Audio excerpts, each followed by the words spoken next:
राधे राधे दोस्तों, स्वागत है आपका मेरे YouTube चैनल ज्योतिष दोस्त में। तो आज मैं लेकर आई हूँ आपके लिए हरियाली तीज की सबसे प्रामाणिक कथा। तो सबसे पहले आपको बताएं, हरियाली तीज जिसे श्रावणी तीज भी कहा जाता है, भगवान शिव और देवी पार्वती के मिलन के उपलक्ष्य में मनाया जाने वाला एक बहुत ही महत्वपूर्ण त्यौहार है।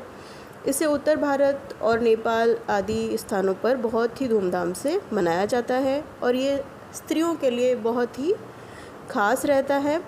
यह त्यौहार क्योंकि सावन महीने के शुक्ल पक्ष की तृतीया को मनाया जाता है, इसे इसलिए श्रावणी तीज भी कहा जाता है। पौराणिक कथाओं के अनुसार माता पार्वती ने भगवान शिव को पति के रूप में पाने के लिए कठोर तपस्या की थी।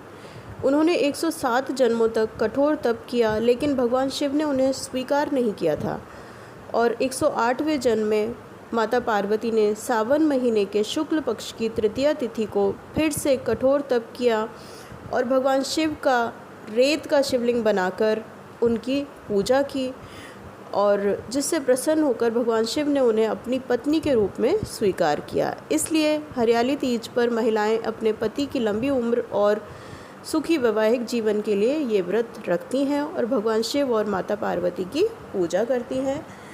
उस समय से ही ये व्रत चला आ रहा है। तो अब आपको बताते हैं इस कथा का क्या महत्व है। ये कथा भगवान शिव और माता पार्वती के प्रेम और समर्पण का प्रतीक है।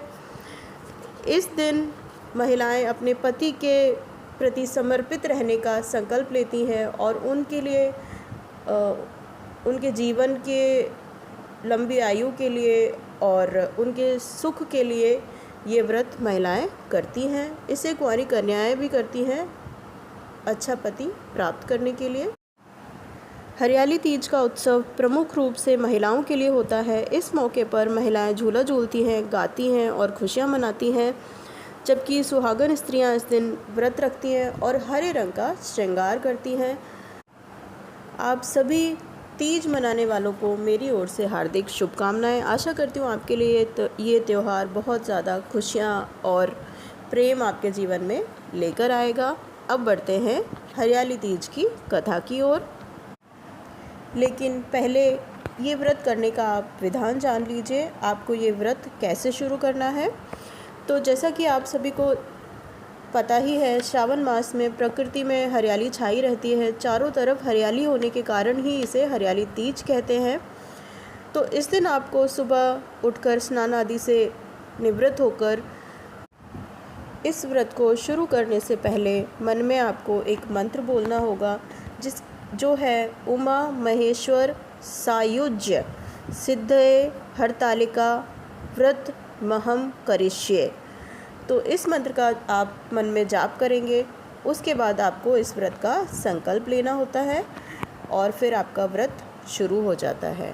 अब आपको मिट्टी की प्रतिमाएं बनानी होंगी जो भगवान शिव और माता गौरी की होंगी। उनका आपको पूजन करके ये व्रत करना होता है। और चलिए अब सुनते हैं हरियाली तीज की कथा। तो ये कहानी है देवी पार्वती की, जो अपने पूर्व जन्म में प्रजापति दक्ष की पुत्री सती थी। उस समय प्रजापति दक्ष शिव के घोर विरोधी थे, लेकिन प्रजापति दक्ष के विरोध और इच्छा के विरुद्ध जाकर भी देवी सती ने महादेव से विवाह किया था। प्रजापति दक्ष भगवान विष्णु से देवी सती का विवाह करवाना चाहते थे, लेकिन देवी सती भगवान शिव को अपना पति मान चुकी थी। अंत में पुत्री की खातिर प्रजापति दक्ष ने भगवान शिव के साथ सती का विवाह कर दिया, लेकिन वे फिर भी भगवान शिव के द्रोही बने रहे और अपनी पुत्री सती को विवाह में विदा करने के बाद उन्होंने उससे कोई भी संबंध नहीं रखा, उसके परिवार से भी उन्होंने कोई संबंध नहीं रखा। एक समय प्रजापति दक्ष ने भव्य यज्ञ का आयोजन किया, जिसमें सभी देवी देवता, नाग, किन्नर, गंधर्व, ऋषि सभी को आमंत्रित किया। त्रिलोक में दक्ष प्रजापति के यज्ञ की बहुत ज़्यादा चर्चा होने लगी। ये बात देवी सती के कानों में भी आई और वो बहुत ज़्यादा दुखी हुई। उनके पिता ने महादेव और उन्हें यज्ञ में शामिल होने के लिए आमंत्रित नहीं किया था। इस बात से देवी सती को बहुत ज़्यादा दुख हुआ और वो फिर भी बिना बुलाए पिता के यज्ञ में जाने की जिद करने लगी। महादेव ने देवी सती से कहा कि हे देवी, बिना बुलाए पिता के घर जाने से भी मान सम्मान में हानि होती है, इसलिए आप मेरी बात मानो और वहाँ मत जाओ। लेकिन देवी सती अपनी ज़िद में भगवान शिव की बात को मानने को तैयार नहीं हुई और शिवजी से कहने लगी कि आप भले न जाएं, लेकिन मैं तो अपने पिता के यज्ञ में ज़रूर जाऊंगी। और वह शिव की आज्ञा के बिना ही अपने मायके अपने पिता के घर चली गई। जब प्रजापति दक्ष ने देवी सती को बिना बुलाए वहां देखा तो देवी सती और महादेव का बड़ा अपमान किया, उन्हें अपशब्द कहे। उस समय देवी सती को महादेव की बातों का स्मरण हो आया और अपनी भूल का बहुत ज़्यादा प्रायश्चित करने लगी। लेकिन अब क्या हो सकता था। देवी सती ने कहा कि महादेव के बिना मैं यहाँ आई, उनके मना करने पर भी मैं यहाँ आई और मेरे कारण मेरे पति का अपमान हुआ है। अतः अब मैं किस मुँह को लेकर अपने पति के पास वापस जाऊँ। और दुखी और क्रोधित होती हुई सती उसी समय पिता के यज्ञ कुंड में शिव का ध्यान करते हुए कूद गई और सती हो गई। देवी सती के अग्निकुंड में देह त्याग की सूचना मिलते ही भगवान शिव को अत्यंत क्रोध आया और क्रोधित होकर उन्होंने वीरभद्र को प्रकट किया, जिसने दक्ष प्रजापति के यज्ञ को नष्ट किया। इसके बाद शिवजी घोर साधना में लीन हो गए। इधर देवी सती को भगवान शिव की आज्ञा का उल्लंघन करने का दंड भी मिला और उनका कई बार जन्म होता रहा। इस तरह देवी सती के 108 जन्म हुए और 107 जन्मों तक वह भगवान शिव को पुनः पति रूप में पाने के लिए तपस्या करती रहीं।